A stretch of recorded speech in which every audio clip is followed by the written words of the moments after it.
Hey, I'm Justin, and this is my DVD collection. Here's more horror movies you've never heard of, but you should totally watch.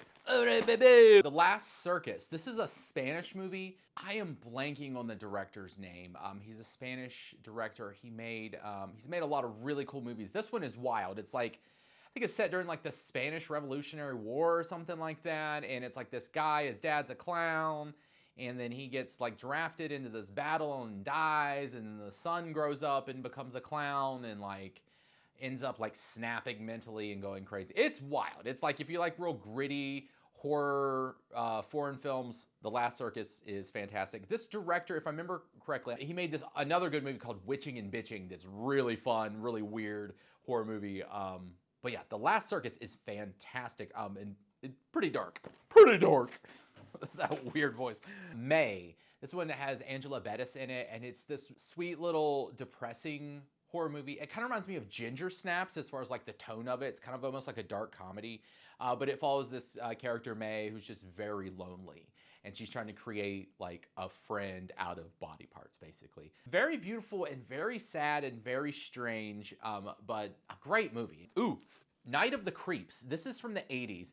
It was made by the same director who made The Monster Squad, which is one of my top favorite movies of all time. Night of the Creeps is really fun. I think it came out after Monster Squad. I want to say his name is Ted Decker is the director of both of them, and I think maybe he wrote them as well. But Night of the Creeps is fun. It's a like college zombie movie. And man, it's really good. It's really fun. It's a good like Halloween kind of movie. I think it takes place on like Halloween night. I want to say there's like a costume party involved or something. And there's some really cool like characters in it. There's a really cool really cool detective in it that's a really strong character. But Night of the Creeps is super fun. I highly recommend it. And she's so right. Oh man. This is a movie I grew up watching a ton, me and my brother, and I'm surprised that more people have not seen it. The People Under the Stairs. It was made by Wes Craven, and I feel like I watched this like 1,000 times as a kid. And it takes place, I forget where it is, kind of like lower income neighborhood, and there's this like slumlord that everyone hates that has this big nice house, but him and his wife have this like daughter, and they keep her locked up in the house, and she never comes out. And this local kid like breaks in to like with like his mom's boyfriend to like rob him, and they end up getting stuck in the house, and they have this like vicious dog, and then it turns out the slumlords are like out of their mind. It's really, really good. It's got the main kid is he's in the Mighty Ducks. I can't remember his name. He was in something else too in the 90s. The landlord, the slumlord guy, I can see his face. I can't remember his name. He was in Silver Bullet from the 80s. He's the minister in it. He's in this. He plays the dad, and he is terrifying. It also has, I don't know the guy's name, but there's a guy in it named Roach, and he has his tongue cut off. But he is the guy, do you guys remember the first Got Milk commercial where the guy's eating the peanut butter sandwich and he's obsessed with Aaron Burr, and it's like who shot, you know, whatever, that commercial, and it's like he knows the answer to the radio question, but he can't answer because he's got a mouth and he needs some milk and he's out of milk. The actor that plays that guy is the guy who plays Roach in The People Under the Stairs.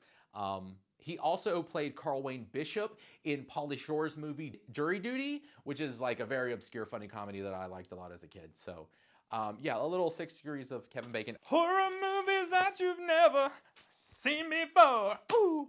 Okay, so this is not that obscure of a movie. Sleepaway Camp, you know, and so for people who know 80s horror, you've heard of Sleepaway Camp, right? It's pretty common, but I didn't know for a long time that it was actually a franchise and that there are several Sleepaway Camp movies. And I would say that Sleepaway Camp 2 is probably the best one. It has like the highest body count, I believe. It's a little more wild and inventive as far as how they do some of the gags and stuff. Sleepaway Camp 3 is also good, but I didn't like it as much as 2. 2 felt more kind of like bread and butter, 80s slasher. It was just very satisfying, kind of the way they do the gags and the comedy and everything. Of all the sleepaway camps. Now, there was one that was made, I think, called Return to Sleepaway Camp in the early 2000s, late 90s. That's pretty fun and silly. But as far as like a solid 80s slasher, Sleepaway Camp 2 is excellent. Another really good movie that you probably never heard of, Stung. See, it came out in 2015.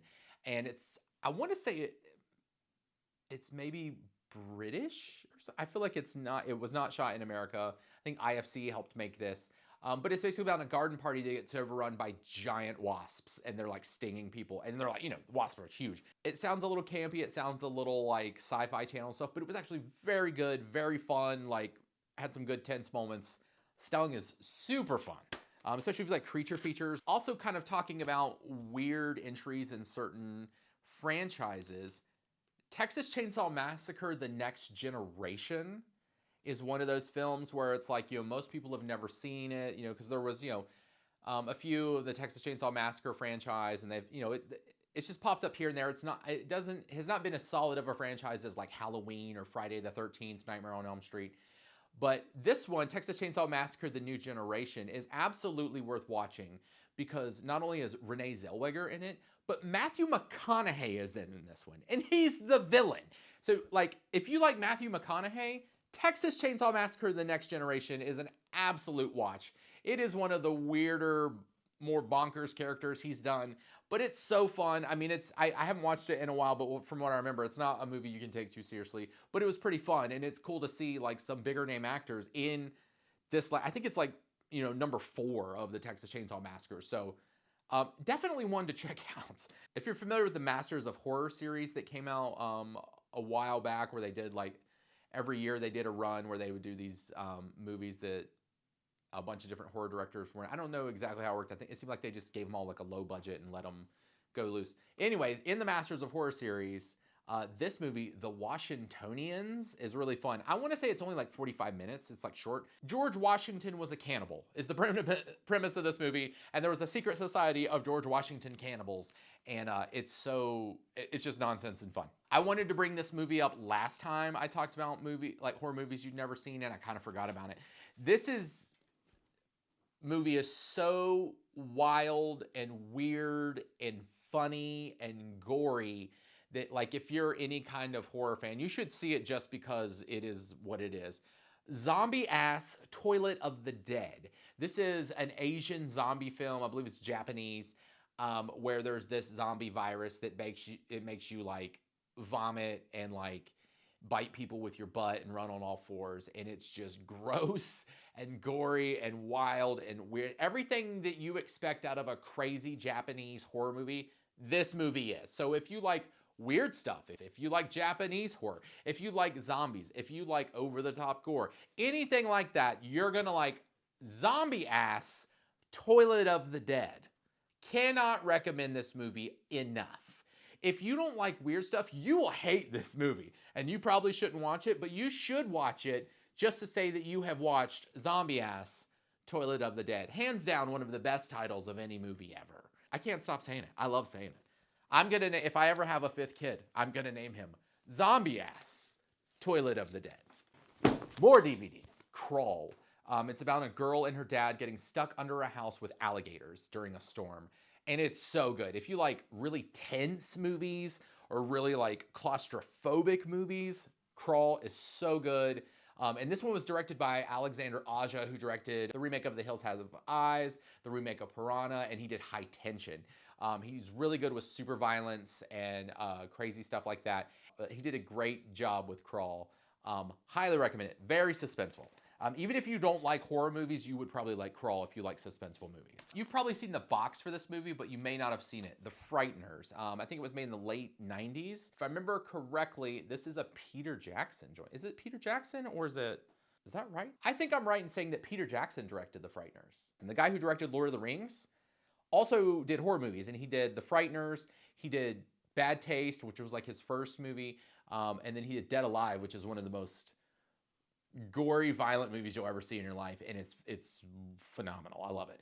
But yeah, he did The Frighteners, and it's got Michael J. Fox in it. It was really, really good. If you've never actually watched it, it's fantastic. It's a really good movie. It's held up, and I think it was one of the last movies that Michael J. Fox did. Another horror movie that you may have never heard of, partly because this one's a documentary. All right, we're going a little off the rails here, but Going to Pieces: The Rise and the Fall of the Slasher Film is an excellent documentary about slasher films, and it really kind of encases like why they were so popular, how things worked back then, and like how just like all these little indie slashers ended up making tons of money because of like the movement through the 80s and how even like the campaigns of like the the moral right trying to shut them down actually made them more popular, made more people want to go see them. And this is so good. Like you learn about a lot of good slashers in this. So if that's something like, if you as a horror fan, if you want to find some more slashers to check out, Going to Pieces talks about a lot of really good 80s slashers. Highly recommend it.